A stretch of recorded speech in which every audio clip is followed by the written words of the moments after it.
Hi, Karen Curry Parker here, and happy February. February is a month with Valentine's Day right smack dab in the middle, where we have a tendency to think about and contemplate and focus on our relationships. It's not just because of Valentine's Day. If we actually look at the transits that happen every year at February, we'd see that February sort of brings us always this consistent place in the year where we want to think about and contemplate the status of our relationships. Relationships are dynamic. They are, I think, the most important forum, if you will, or arena within which we get to explore how do we actually live some of the higher concepts that we think about and contemplate in our morning meditations.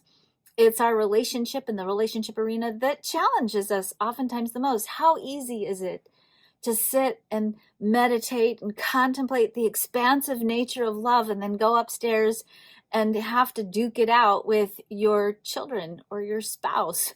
How quickly sometimes do we lose our enlightened status, right? When we have to deal with people in relationships. Our relationships are places where we learn to deepen our own self-love, our own capacity to hold true to our value and our values. It's the place where we learn about the human condition and we learn how to be compassionate.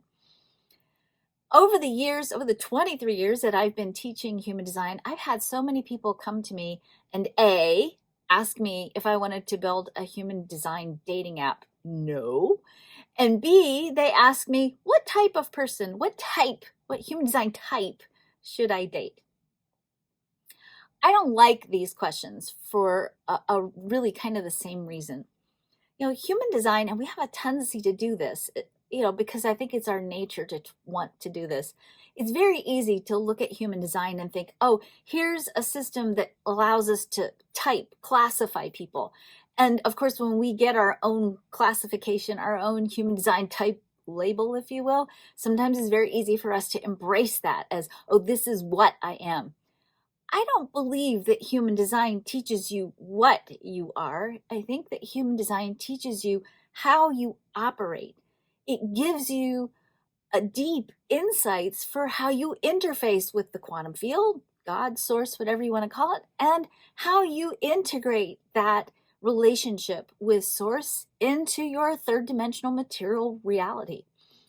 And if we lock ourselves into, I'm this, we take the dynamic nature out of the exploration of what is the this that we've been classified as. It's not a hard and fast label that is comprised of a very small set of parameters. This is why when Ra taught about human design, he always talked about it's a synthesis. It's a synthesis of everything that's in the chart. And everything that's in the chart is dynamic and fluid.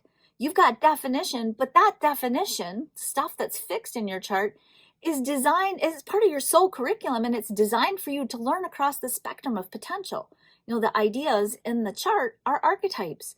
You can express them on this end of the spectrum or this end of the spectrum, and there's no endpoint on those spectrums. You can take a concept, let's take the concept of hermit, and explore that archetype, that concept, from multiple different perspectives, in multiple different ways, and in ways that have no limits and bounds. So when we say I'm this, and we try to fix it and fixate on it and put it in a label that makes us feel like, okay, now I have all the unknown questions of my life answered. It doesn't work that way.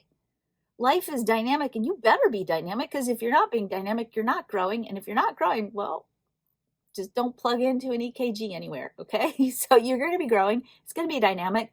Your relationship with yourself and the world is always going to be in flux, because you are a dynamic experience and you're constantly in interaction with the world.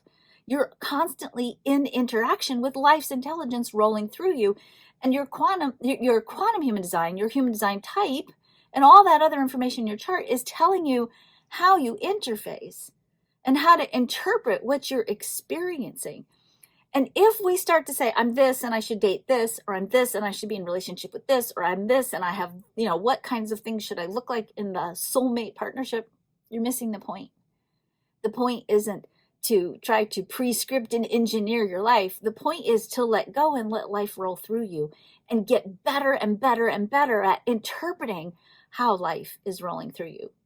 I like to teach human design relationship courses a lot. Human design and the human design chart doesn't explain a lot about relationships, but here's what it does explain. It doesn't tell you who you should date, who you should be married to, what works for you and what doesn't. What it tells you is, what do you need in partnership? How can you best articulate and express and share all of the complexity and the richness and the beauty and the magnificence of who you are in your partnerships? How can you be clear about what you want and need so that you feel loved, heard, and seen? And this is something I have to digress for half a second. A few years ago, I did a survey of all my subscribers, and I asked them, what's the biggest thing you learned from your human design? And I expected to see people say things, like I learned to make more money, or I got a better job. What I saw, hands down, was the number one thing that people got beyond knowing themselves was they started to understand their partners better. When you understand the people who you love and their design, it's not like you get to choose this person or not this person because of their design. It's that you get to look at who they are and how they operate and show up in a way that honors and respects them, so that you're not only engaging in partnerships where you get to feel and be seen, heard, and loved, but you also get to bring that to someone else. It's not a tool to vet who should I be with and who should I not be. You can have amazing electromagnetic dynamics with someone who's married to someone else, or who is a jerk because they were traumatized as a child and they haven't learned how to have mature partnerships. Okay? The chart's not going to tell you that.